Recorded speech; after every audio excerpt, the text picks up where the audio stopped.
Hi കൂട്ടുകാരെ, നിങ്ങൾക്ക് ഒരു പുതിയ അറിവുമായിട്ടാണ് ഞാൻ വന്നിരിക്കുന്നത് കേട്ടോ. പി എച്ച് എന്ന് നിങ്ങൾ കേട്ടിട്ടുണ്ടാകുമല്ലോ. ഇല്ലെങ്കിൽ അത് എന്താണെന്ന് നോക്കാം. പി എച്ച് എന്നാൽ ഒരു ദ്രാവകം എത്രത്തോളം അസിഡിക് അല്ലെങ്കിൽ ബേസിക് അഥവാ ക്ഷാരഗണത്തിൽപ്പെട്ടതാണെന്ന് അളക്കുന്ന രീതിയാണ്. ഇത് ജലാംശമുള്ള വസ്തുക്കളിലെ ഹൈഡ്രജൻ അയോണുകളുടെ സാന്ദ്രതയെ അടിസ്ഥാനമാക്കിയുള്ളതാണ്. ഇത് ഉപയോഗിക്കുന്ന അളവ് രീതിയാണ് പി എച്ച് സ്കെയിൽ. അത് 0 മുതൽ 14 വരെയുള്ള ഒരു സംഖ്യാ സ്കെയിലാണ്. 0 മുതൽ 6.9 വരെയുള്ള വസ്തുക്കൾ അസിഡിക് ഗണത്തിൽപ്പെടുന്നു. രുചിയിൽ പുളിയുള്ളവ, ഉദാഹരണത്തിന് നാരങ്ങനീര്, വിനാഗിരി, തൈര് മുതലായവ. പി എച്ച് 7 കൃത്യമായി കാണിക്കുന്നത് ന്യൂട്രൽ ഗുണമുള്ളതിനെയാണ്.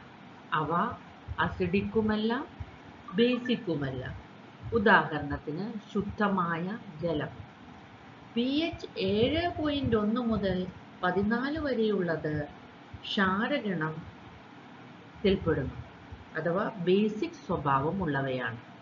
തൊടുമ്പോൾ വഴുവഴുപ്പു കാണിക്കുന്നവ, soap, baking soda, washing soda മുതലായവ.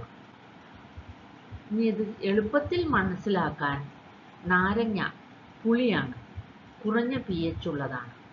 വെള്ളം, അതിന് പ്രത്യേകിച്ച് ഒരു രുചിയും ഉണ്ടാവുകയില്ല, അത് പി എച്ച് 7 സോപ്പ് കയ്പും വഴുവഴുപ്പുമുള്ളതാണ്, അതിൻ്റെ പി എച്ച് കൂടിയതാണ്, 7 കൂടുതലാണ്. പി എച്ച് എന്തിനു വേണ്ടിയാണ് പൊതുവെ ഉപയോഗിക്കുന്നത്? നമ്മുടെ ശരീരത്തിൻ്റെ പ്രവർത്തനങ്ങൾ മനസ്സിലാക്കാൻ പി എച്ച് ആവശ്യമാണ്. ചെടികൾ വളരാൻ മണ്ണിന് പി എച്ച് ആവശ്യമാണ്. വെള്ളത്തിൻ്റെ ഗുണമറിയാൻ പി എച്ച് ആവശ്യമാണ്.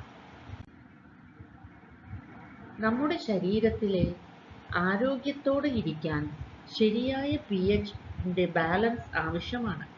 രക്തത്തിലെ പി എച്ച് 7.35 7.45 ഇടയിലാണ്.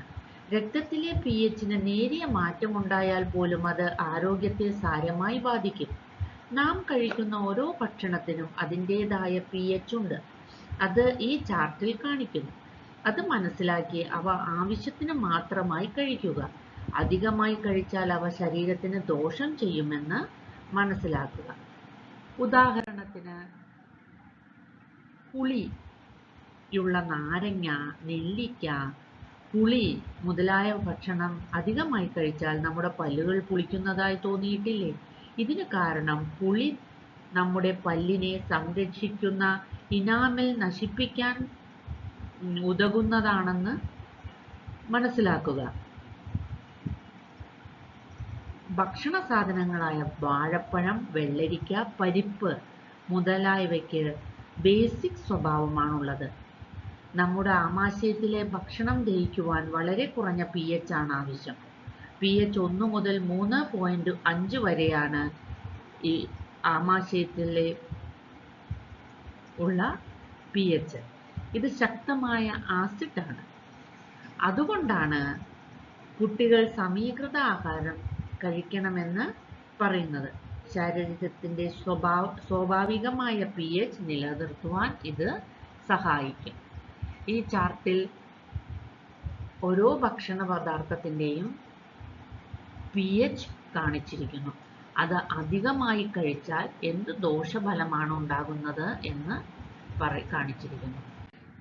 അതുപോലെ ഈ ചാർട്ടിൽ പല വെജിറ്റബിൾസിൻ്റെ പി എച്ച് ആണ് കാണിച്ചിരിക്കുന്നത്. എത്ര മാത്രം വെജിറ്റബിൾസ് നമ്മൾ ഭക്ഷണത്തിൽ ഉപയോഗിക്കണം എന്ന് ഇവിടെ കാണിച്ചിരിക്കുന്നു. അതുകൊണ്ട് നിങ്ങൾ ഭക്ഷണം കഴിക്കുമ്പോൾ അതിൽ ഒരു സമീകൃത ബാലൻസ് ഡയറ്റിൻ്റെ ഉപയോഗം എന്താണെന്ന് മനസ്സിലാക്കുക. വെള്ളം ധാരാളമായി കുടിക്കുവാൻ ശ്രദ്ധിക്കുക.